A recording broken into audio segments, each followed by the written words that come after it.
नमस्कार, मैं जूही और आप देख रहे हैं बातें यूपी की। आज के इस बुलेटिन में बात करेंगे मुख्यमंत्री योगी आदित्यनाथ के काशी दौरे पर, शहरों से निकलने वाले कचरे से बनने वाले ग्रीन चारकोल पर, यूपी पुलिस कांस्टेबल भर्ती परीक्षा के लिए जारी हुए एडमिट कार्ड पर और अंत में बात करेंगे पीली जर्सी में लौट रहे सुरेश रैना की वापसी पर।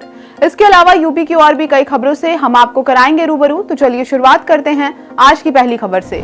मुख्यमंत्री योगी आदित्यनाथ मंगलवार यानी आज काशी दौरे पर पहुंचे। वहां इस दौरान उन्होंने प्रधानमंत्री नरेंद्र मोदी के प्रस्तावित आगमन के मद्देनजर चल रही तैयारियों का जायजा लिया। वहीं सर्किट हाउस में विकास कार्यों व परियोजनाओं की समीक्षा बैठक के अलावा कार्यक्रम स्थलों का भी जायजा लिया।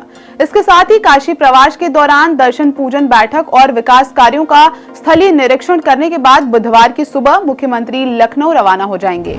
योगी सरकार उत्तर प्रदेश के शहरों को स्वच्छ बनाने के लिए प्रयासरत है। इसी प्रक्रिया के तहत एनटीपीसी विद्युत व्यापार निगम लिमिटेड एनवीवीएन यूपी के शहरों से निकलने वाले कचरे से चारकोल बनाएगा।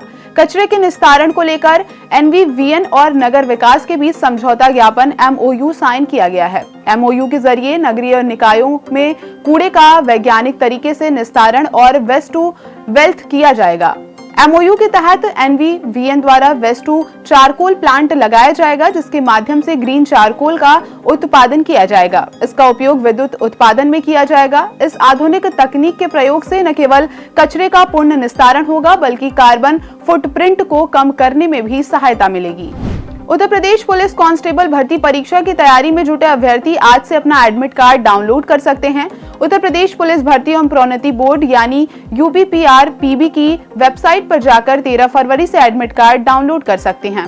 इससे पहले बोर्ड ने 10 फरवरी को प्रदेश के विभिन्न जिलों के एग्जामिनेशन सेंटर्स की लिस्ट जारी की थी। आपको बता दें, यूपी पुलिस कांस्टेबल भर्ती के लिए परीक्षा प्रदेश के विभिन्न जिलों में 17 और 18 फरवरी को आयोजित कराई जाएगी। आपको बता दें कि मिशन रोजगार के तहत योगी सरकार ने 23 दिसंबर को प्रदेश के युवाओं को बड़ी सौगात देते हुए प्रदेश की अब तक की सबसे बड़ी पुलिस भर्ती का नोटिफिकेशन जारी किया था।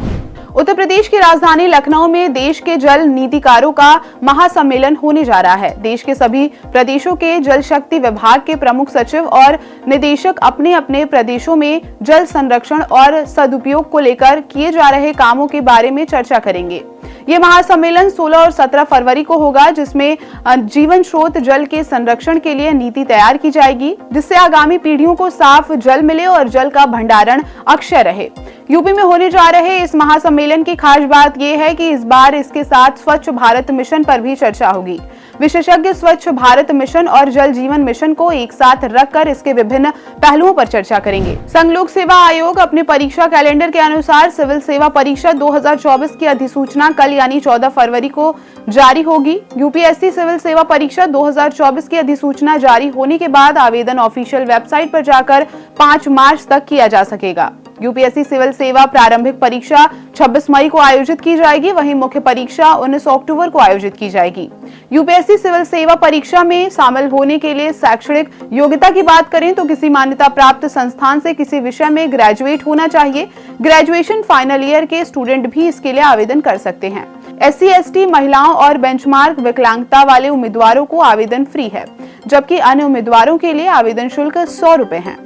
यूपीएससी सिविल सेवा परीक्षा के लिए न्यूनतम उम्र 21 साल और अधिकतम 32 साल होनी चाहिए। हालांकि SC/ST के लिए अधिकतम उम्र सीमा 37 साल और ओबीसी के लिए 35 साल है। यूपीएससी सिविल सेवा परीक्षा 2024 में जनरल कैटेगरी के उम्मीदवारों को 6, वहीं ओबीसी को 9 और SC/ST को अनलिमिटेड अटेम्प्ट्स मिलेंगे। उत्तर प्रदेश विधानसभा की कार्यवाही अब मोबाइल ऐप के माध्यम से डिजिटल प्रारूप में ऑनलाइन देखी जा सकेगी। विधानसभा अध्यक्ष सतीश महाना ने सोमवार को सचिवालय के तिलक हॉल में यूपीबीएस इंटेलिजेंट सर्च मोबाइल ऐप का शुभारंभ किया। आपको बता दें, इस ऐप पर 8 जनवरी 1887 को इलाहाबाद के थॉर्नहिल मेमोरियल हॉल में north western provinces and Awadh legislative council की संपन्न हुई प्रथम बैठक से लेकर फरवरी 2023 तक की विधानसभा की संपूर्ण कार्यवाही ऑनलाइन उपलब्ध है। ये ऐप गूगल प्ले स्टोर और एप्पल प्ले स्टोर पर भी उपलब्ध है।